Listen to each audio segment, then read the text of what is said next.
Bonjour et bienvenue dans cette nouvelle vidéo. Alors aujourd'hui, j'ai l'immense plaisir d'être en compagnie de Sandra Huygen. Bonjour Sandra. Tu vas bien? Super. Oui. Et T'es toi? content d'être là? Mais attends, c'est le bonheur paradis. ici. Hein? C'est magnifique. 360 degrés de bonheur et d'énergie. On est en Zélande. Alors pas en Nouvelle-Zélande, hein, il n'y a pas de hobbits, bien qu'il y en a deux là à la maison.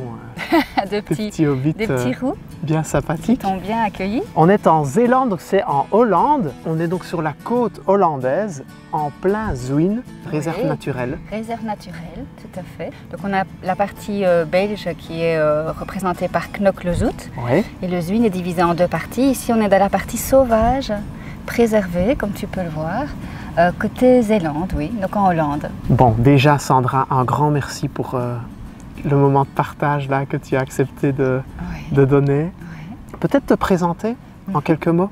Qui es-tu? Tes nombreux diplômes. Ah oui, on va pas trop s'attarder sur les nombreux diplômes. Mais il faudrait quand même le dire, on ne Oui, sait tu as jamais qu'il y envie? ait des grands scientifiques qui nous regardent. D'accord, très bien. Donc je dirais la moitié de ma vie consacrée à l'oncologie, cancérologie, donc un doctorat en sciences, cependant réalisé en faculté de médecine, ce qui est un peu particulier. Okay. Donc une thèse dans le domaine de l'oncologie sur la leucémie des enfants. Donc comment greffer des enfants qui sont atteints justement de différentes pathologies, dont la leucémie. Et puis un travail en entreprise, petite, moyenne, grande entreprise. Actuellement, je suis toujours expert à la Commission européenne. Je me suis retirée un petit peu de ce travail de consultance petite, moyenne, grande entreprise pour pouvoir développer ce domaine de la santé, un peu moins connu dans le domaine de l'énergie, santé en entreprise, mais aussi santé pour les particuliers. Donc tu proposes des consultations. Consultation. On peut venir chez toi et on repart avec une super énergie. On repart mais boosté, comme tu vas l'être ici, parce que je propose aussi des ateliers ici en Zélande, mais un peu partout aussi en Europe. Je choisis des endroits justement encore sauvages où on peut ressentir, et j'imagine que tu ressens cette énergie. Donc il faut savoir que la Terre est comme grillagée, donc ce sont des grilles énergétiques, et à certains endroits particuliers, eh bien, on peut ressentir ces énergies très très fortes. Alors parfois ce sont des énergies de ressourcement, ou d'autres endroits des énergies de sérénité, d'apaisement. Donc en fonction des thématiques de santé toujours que je veux aborder, eh bien, je vais organiser les ateliers à différents endroits comme ça. Mais celui où je t'accueille aujourd'hui est un de mes, je dirais, de mes endroits privilégiés. Ah, quelle chance! Un de mes endroits favoris, Sandra. parce que c'est toujours vraiment ce côté sauvage, où il n'y a pas trop de touristes encore, toute la nature est bien préservée, donc c'est bonheur. Ah, mais complètement. Moi, je suis ici depuis hier, je suis en vacances. Oui, tu repartiras plus. Ça va être dur. Ouais, je suis ici jusqu'à samedi, tu es le bienvenu avec... Donc, énergie, j'ai envie de creuser ce sujet-là avec toi, Sandra. Souvent, pour aller vers une vie plus épanouie, plus sereine, plus heureuse, ce qui est intéressant, c'est de vibrer à une énergie plus haute, en fait. On a un rôle d'aimant, on peut aussi attirer des personnes qui vibrent eux aussi à une énergie plus haute. Et donc, ça donne un côté un peu exponentiel à ce qu'on peut rencontrer dans la vie. Selon toi, comment est-ce qu'on peut faire pour vibrer plus haut? Oui, alors c'est vrai qu'il y a un peu ce phénomène de course. Moi, je n'utilise pas le mot plus haut. D'accord. Parce qu'on peut avoir cette impression de toujours dans cette entreprise, cette société, pas de compétition, mais toujours aller plus vite, plus haut. Moi, je dirais qu'il y a effectivement différents taux vibratoires. On est déjà avec une certaine essence, une certaine signature énergétique dont on va dévier quelque part. Donc, on a, au cours de notre parcours de vie, on rencontre des circonstances qui vont peut-être un peu altérer, alourdir. Donc, des nœuds se créent. On a des champs électromagnétiques. Donc, notre corps est énergie, mais on a différents corps les 7 chakras, c'est ça? Entre autres, donc, les centres énergétiques correspondent en fait à des enveloppes. Donc, on a 7 dimensions de l'être, entre autres. On va simplifier ici. Et donc, c'est vrai qu'on va vibrer quelque part à une fréquence qui est différente de notre essence propre. Donc plutôt que toujours vouloir ce qu'on appelle plus haut, mais je comprends ta sémantique, hein, les personnes qui me consultent souvent ont cette demande, je dirais mais essayons peut-être de se recentrer et de se reconnecter à ta plus haute version qui est celle de ta nature, de ton essence énergétique. Donc c'est vraiment aller en profondeur. Je prenais cette image de l'oignon, hein, retirer ces couches énergétiques qui peut-être alourdissent, qui ne correspondent pas à ta nature profonde. Essayons de ou les patients qui me consultent, hein, reconnecter vraiment à cette nature. Parce que tout le monde n'a pas ce plan de vie de toujours se reconnecter à plus. Il y a des personnes qui doivent vibrer à un taux qui corresponde mieux et pas nécessairement à un taux vibratoire élevé. Donc l'idée, c'est pas d'aller vers le plus, c'est juste de retourner vers son sa essence. Propre essence. C'est vraiment une reconnexion à ce qu'on est. Donc chaque personne a sa signature énergétique et c'est vraiment essayer de retrouver par des jeux de questions, par différents outils. C'est se reconnecter, c'est comprendre, prendre conscience de ce qu'on est. Et chaque personne est différente. Et c'est dans ces cas-là qu'on parle d'une certaine forme d'alignement. Oui, voilà. C'est quand on est dans son énergie d'essence. Donc il y a effectivement ces 7 dimensions. Il y en a 1 ou 2 qui sont privilégiées par personne et qui souvent justement sont dénaturées. Donc en essayant de travailler sur la compréhension de ce qu'on est, à quel niveau vibratoire on vit, et c'est vraiment essayer de retrouver sa verticalité dans ce que tu as appelé les chakras. Mais que moi je vais appeler les centres énergétiques en fait. D'accord. Donc il est important de retrouver cette verticalité personnelle, mais aussi, je dirais, la qualité de chaque centre. C'est ça. Donc chaque centre va être bloqué, il peut y avoir aussi des trous énergétiques, donc différentes pathologies qu'on va d'abord analyser avec un appareil qui est un électrophotomètre. Que j'utilise quotidiennement pour chaque personne. Donc il y a un côté objectif. Un côté objectif. On ne sait jamais que quelqu'un nous regarde et dit mais qu'est-ce qu'ils ont fumé ces deux-là, parler d'énergie et de... Donc il y a vraiment un côté scientifique, objectif à la mesure. C'est ça qui m'intéresse puisque par mon parcours, moi je suis quelqu'un de très terre à terre, très cartésienne, hein, de par ma formation scientifique, mais même avant ça par ma culture familiale. Donc j'ai cherché effectivement des outils, des possibilités de pouvoir mesurer ça. Et la science a eu aussi son évolution de conscience et a mis au point ces appareils de mesure qui permettent de visualiser ces différents champs électromagnétiques, de les quantifier et de les qualifier. Donc, quantitativement et qualitativement, on peut voir où se situent les différentes pathologies énergétiques. Donc dans un premier temps, on va travailler sur l'harmonisation, donc retirer ce nœud, comme je dis, je détricote les nœuds, je comble, quand je dis je, en fait c'est un travail à deux, hein, et l'énergie fait son travail bien mieux que moi. Moi je suis finalement un adjuvant, un vecteur, mais l'énergie de manière naturelle va venir combler les trous et avec un peu plus de puissance, vraiment balayer en fait les différents nœuds qu'on peut rencontrer et qui empêchent les différents circuits énergétiques qu'on appelle méridiens de remplir leur fonction primaire, c'est-à-dire vraiment te nourrir, te remplir de cette énergie. Et donc si je comprends bien, si ces nœuds restent présents de façon beaucoup trop longue dans le temps, c'est ce qui crée du mal-être, des maladies, d'accord. Donc là on est dans une santé holistique, c'est-à-dire on travaille à la fois sur le corps physique, mais aussi ce qu'on appelle le champ émotionnel, psycho-émotionnel, parce qu'on ajoute le mental, et puis alors le spirituel. Le spirituel, c'est le sens. Donc par exemple, je te donne un exemple comme ça concret, tu as des personnes qui ont dû reprendre le cabinet médical familial ou le cabinet d'avocat, donc ce sont des cultures familiales. Or, ce sont des personnes qui ont une essence créative et qui ne vont pas s'y retrouver finalement dans ce plan de vie. Donc il va y avoir un effort psychique, émotionnel pour essayer de s'aligner peut-être à une culture familiale ou a besoin d'être valorisé à travers cette culture et qui vont finalement créer par eux-mêmes en fait, par leurs décisions, leurs choix de vie qui ne correspondent pas à leur essence, leur nature profonde. Donc ils vont progressivement créer ces altérations, ces dénaturations énergétiques. Et là c'est ce que moi j'appelle le côté du sens de la vie, spiritualité. Que je travaille beaucoup en entreprise aussi. Il y a des personnes qui ont beaucoup de talent, beaucoup de capacités, mais qui finalement ne s'y retrouvent pas, donc tombent en burn-out ou en dépression. L'Office mondial de la santé, en fait, les chiffres étaient assez alarmistes, puisque d'ici l'horizon 2020, Il parlait de 80-90% de l'absentéisme au travail. Ces personnes sont en burn-out, donc en perte de sens. Donc alors là, le travail en entreprise va consister à comprendre ce qui se passe au niveau de la personnalité. On parle du physique, psycho-émotionnel, mais on va beaucoup travailler le sens. Quelle est la position de la personne dans l'entreprise? Est-ce qu'il y a moyen de changer en fonction de sa nature profonde? Donc c'est un travail de fond qu'on fait en individuel et qu'on peut faire en collectif aussi.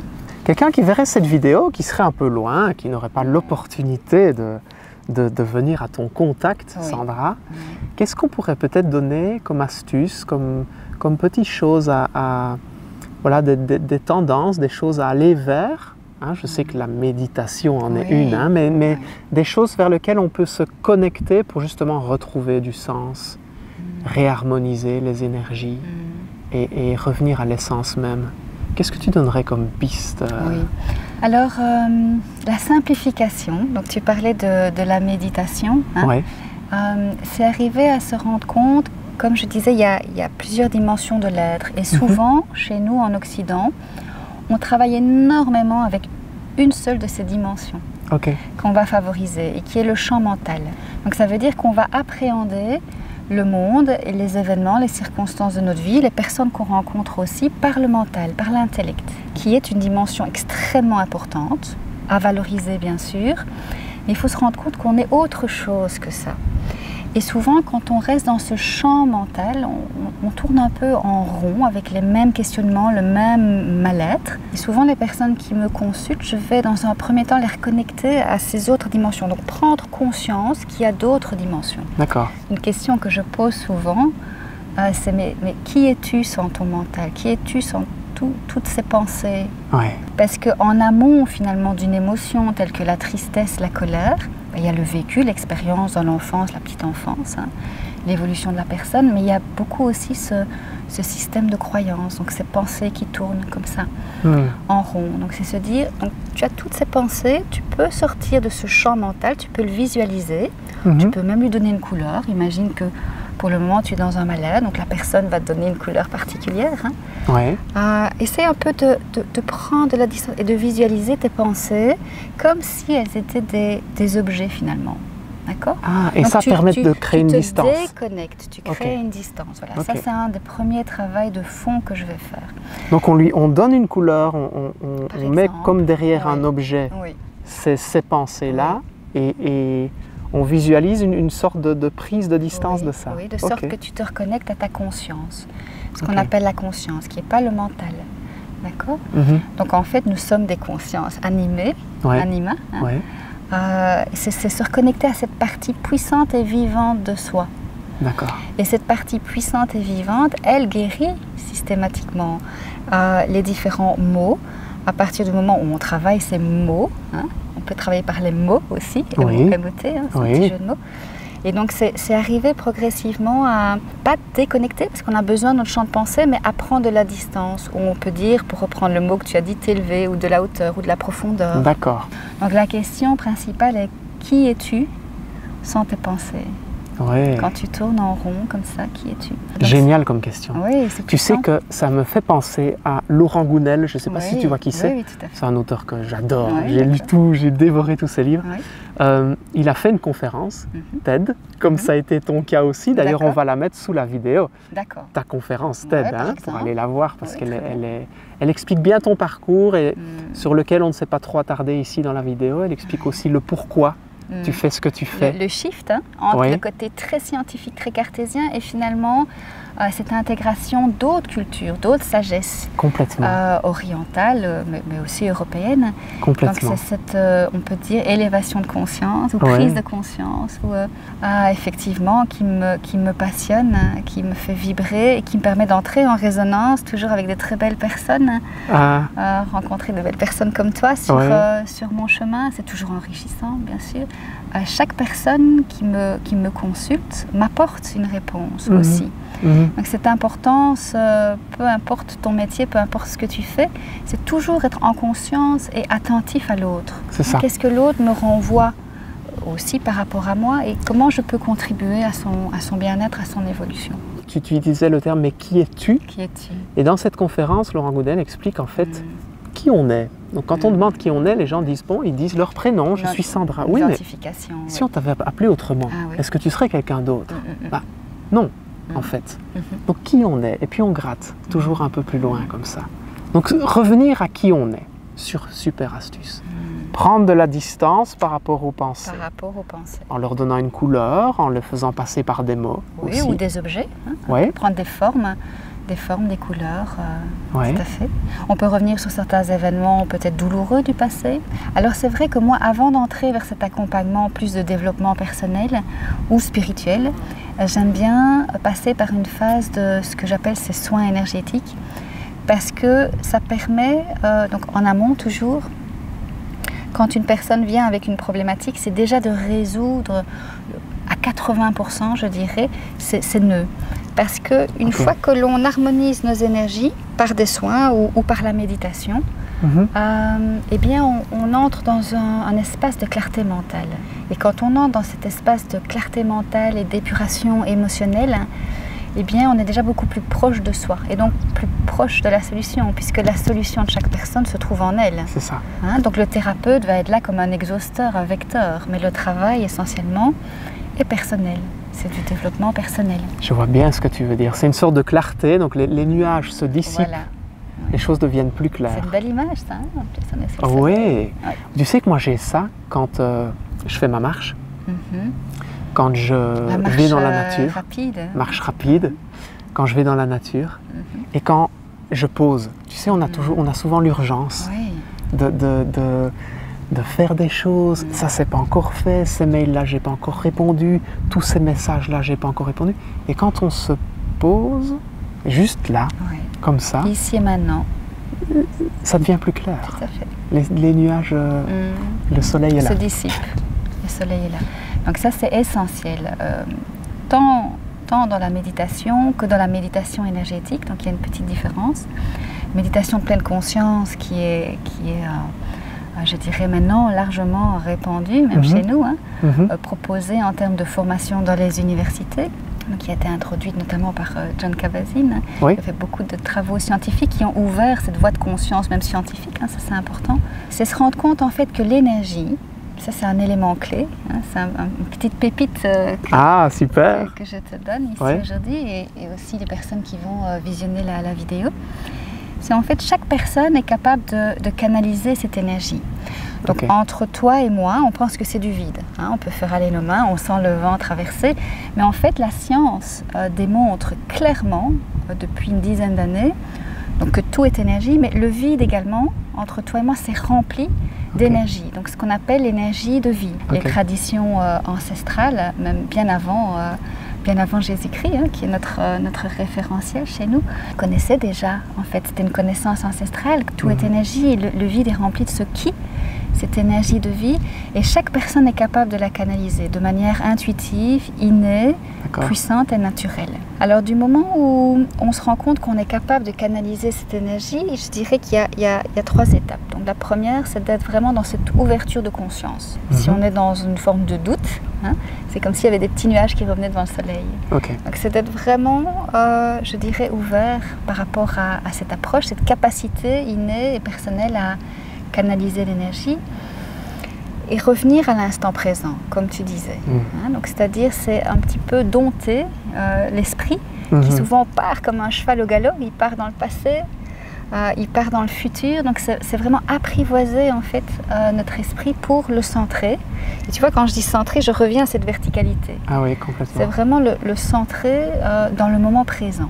Être en pleine conscience du moment présent. Donc il y a beaucoup d'approches, la pleine conscience en est une, il y en a d'autres. Les personnes qui ne sont pas vraiment, je dirais, ou qui n'aiment pas rester en place en méditant peuvent marcher. Il y a des méditations marchées, parce que toi tu aimes la marche. Mais je dirais même que chaque acte au quotidien peut devenir une pleine méditation du moment présent. Il y a un petit truc qui est génial à ce niveau-là. Ouvrir les sens. Ouvrir les sens, oui, ça c'est la pleine conscience, oui. Tiens, qu'est-ce que j'entends, qu'est-ce que je vois, qu'est-ce que je sens, qu'est-ce qui est le contact du sol. Et là, quand on prête son attention vers ça, on n'est plus dans ce flot de pensée en fait. On est dans le moment. On est dans le moment ce qui se passe là. Alors ce qui aide beaucoup aussi, c'est revenir au sens, donc au physique. revenir aussi, tu peux observer tes pensées, tu peux observer le rythme cardiaque. Donc on fait des exercices en atelier, ici d'ailleurs, hein, de cohérence cardiaque, cette capacité à revenir au moment présent. Et donc c'est vraiment fluidifier les différents systèmes physiologiques, de sorte qu'ils se verticalisent, c'est-à-dire qu'ils sont en synchronicité. Et là on voit tous les effets en fait au niveau du système nerveux central, périphérique, sympathique, parasympathique. On voit la fréquence cardiaque. Avec un électroencéphalogramme, on peut voir aussi que les ondes cérébrales se mettent en fait à vibrer, on peut dire ça comme ça, être dans le même cycle, en synchronicité avec les autres systèmes physiologiques. Et là tu retrouves vraiment un espace de santé holistique. Donc c'est se rendre compte que l'énergie, elle est ici et maintenant. Elle n'est pas en partant dans le passé, ni en se tracassant d'événements qui ne sont pas encore arrivés.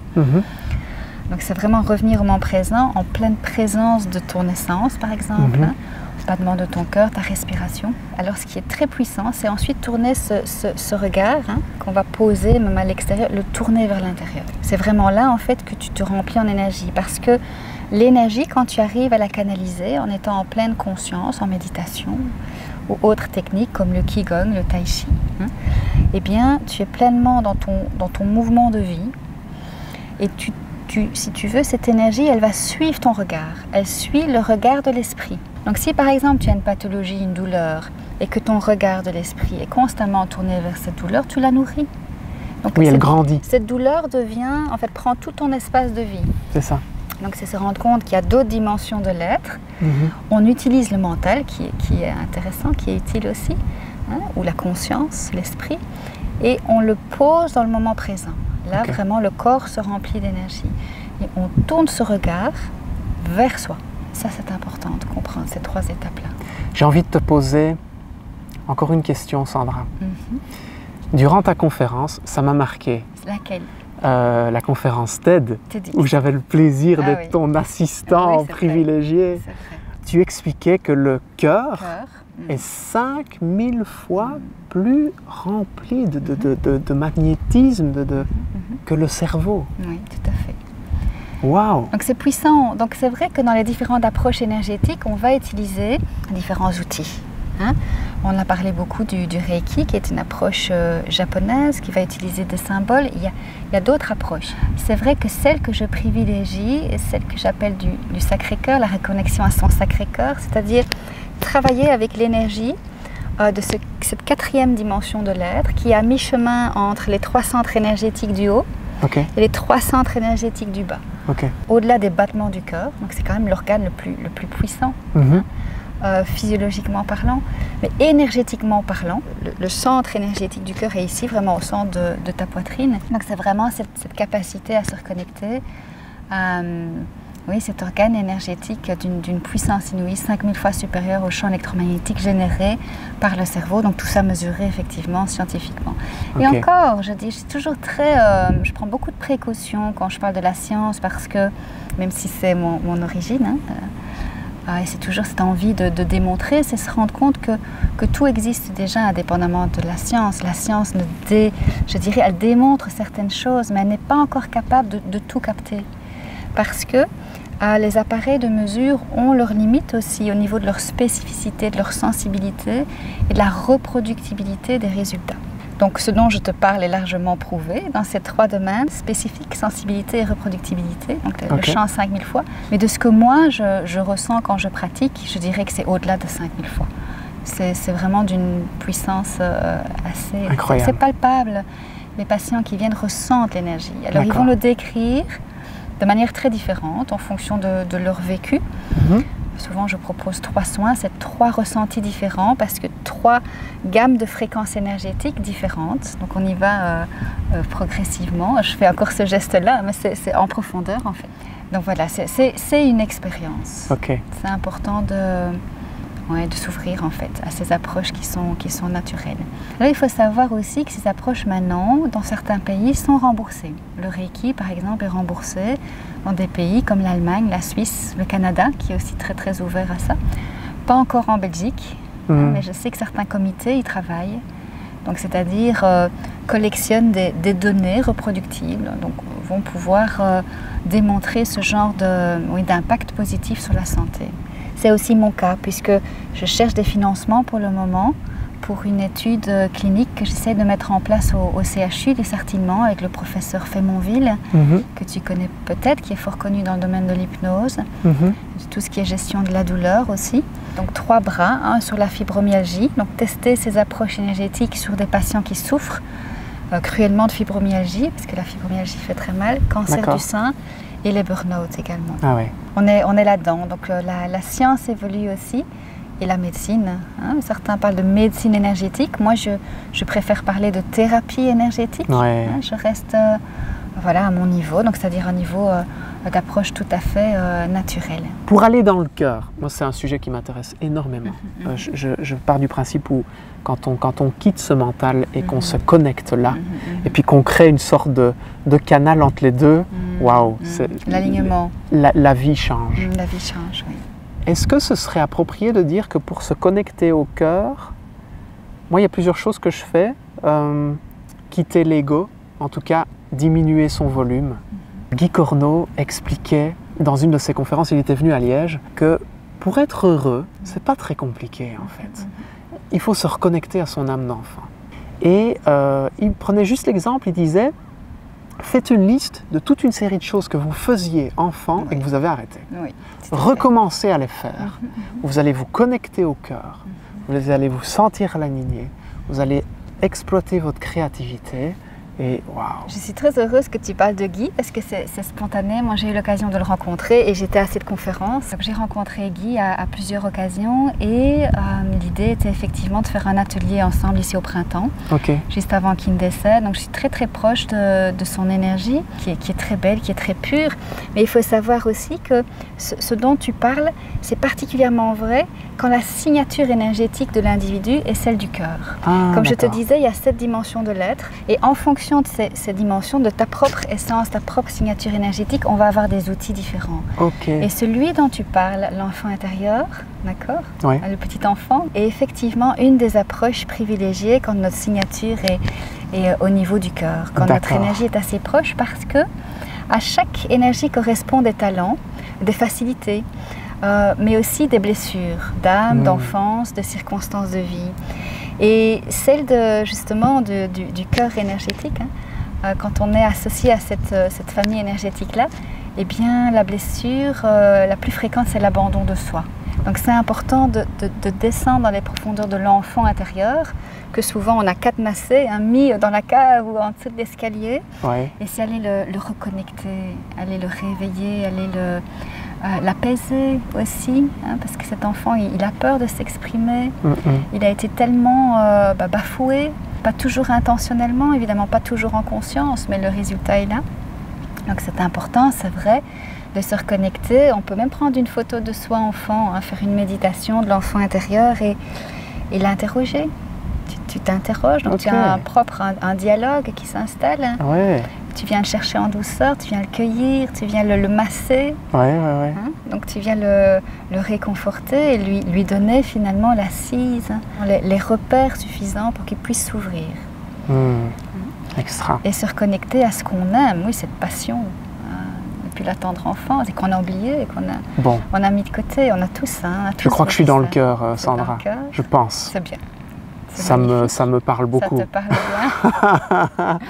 Mais j'adorerais qu'on fasse un jour une autre interview sur les 7 stades, parce que ça, c'est vraiment quelque chose pour moi qui est fondamental. Les 7 dimensions de l'être. Alors, on peut même partir de ton propre profil énergétique. Qu'est-ce que tu en penses? Tu oserais montrer à la caméra ton profil, tes nœuds énergétiques, s'il y en a, je ne dis pas qu'il y en a, on en a tous. Il faut se rendre compte d'une chose importante, c'est que même si on les travaille, le système de croyance, le mental, l'ego dont tu parlais, il a toujours cette envie de revenir en avant. C'est comme une forme de protection. Dis-toi que l'ego, il est en fait indissociable de l'être, puisque c'est une des dimensions. J'entends pas mal de thérapeutes ou d'autres approches qui personnellement me conviennent un peu moins, qui parlent de se séparer de l'ego, venir dans la lumière, se séparer de l'ego. Moi je dirais que l'ego il est essentiel, il faut le mettre au service de la conscience, au service de l'être, au service de l'âme, ça dépend un peu de la sémantique qu'on utilise, de son système de croyance. Mais il est essentiel. Donc ce cheval qui part au galop, il faut l'apprivoiser, mais il est important dans la vie. Ouais. Et il a apporté aussi des points très positifs, donc il faut se reconnecter à ces points positifs. C'est ça. Donc peut-être prendre conscience des douleurs, des blessures qu'il y a derrière, que l'ego a essayé de camoufler par certains masques comme ça, qui peut être le masque du bourreau ou le masque de la personne qui est toujours triste. Le masque du sauveur. Hein. Ah mais ça c'est moi, Sandra. Tu es sauveur. Ah oui, mais complètement. Alors il y a aussi le déni, par exemple, donc celui qui va prendre de la distance avec toi, qui ne va pas répondre, qui va dans une fuite permanente. Ouais. Donc en fait, ces masques-là, il s'agit d'en prendre conscience, hein, d'apprivoiser ça, d'adoucir, de ne pas entrer dans une forme de culpabilité ou de vouloir tout abandonner, parce qu'alors on se décourage, l'ego est très puissant. Ouais. Donc c'est plutôt, je dirais, un jeu de synergie, pouvoir... Et l'apprivoiser en fait, quelque part. Okay. Oui, tout à fait, en prenant conscience de qui on est, au-delà de ces masques, au-delà des nuages, pouvoir se reconnecter au soleil en soi. Ouais, super. Hein. Et c'est vrai que cet endroit, avec ces gros nuages sauvages et ce soleil, sont bien adaptés pour ce genre d'exercice-là. Mais on peut partir de ton profil et puis expliquer un peu les différentes dimensions, faire des exercices. Maintenant j'ai pas cet appareil ici. Ah, donc on le refera. On peut faire. Ah, c'est top. Ouais, super, on va faire ça. Ouais. Extra. Ce sera l'occasion de Je vais faire le Kobe. On va faire le Kobe, c'est bien. Extra. Super. On a abordé quand même quelques points. Tu parlais de pépites. De pépites. J'ai plutôt dire des pépites. D'accord. Parce que tu as des clés. Ta rencontre était pour moi une pépite, je trouve. C'est pour ça que je trouvais ça essentiel de pouvoir réaliser ce partage-là ici. Donc merci pour ça. Bon, Namasté qu'on dit. On a eu beaucoup de plaisir, Sandra. Hein, ensemble, c'est un plaisir partagé. Ah super. Et c'est ça finalement, je trouve, le bonheur, c'est de pouvoir partager ces instants précieux. Ouais. Alors c'est bien de se reconnecter à soi, d'abord, en priorité, hein, surtout comme tu disais, le cœur, donc c'est pas s'abandonner, donc c'est aussi prendre du temps pour soi, pour se recentrer, s'aligner. Mais quel bonheur de partager, et partager avec le plus grand nombre. Ah oui, c'est génial. Ouais. Sandra, si on veut te suivre, me suivre. Où est-ce qu'on va? Tu as une page Facebook? Ah oui. Oui? Oui. Alors, j'en ai plusieurs. Alors, j'ai la page privée, mais qui est devenue collective. Hein. Et puis, alors, il y a le site internet www.alliance.be. Et puis, encore un autre, tant qu'on y est, hein, c'est sandraheugen.com. Super. Oui, et puis, donc des ateliers un peu partout en Europe. Et je suis dans la région de Liège. Près d'Esneux. Près Magnifique région, magnifique nature. Sauvage aussi. Ouais. Merci Sandra. Je t'en prie. Merci pour ton partage. À bientôt dans la prochaine vidéo. Merci.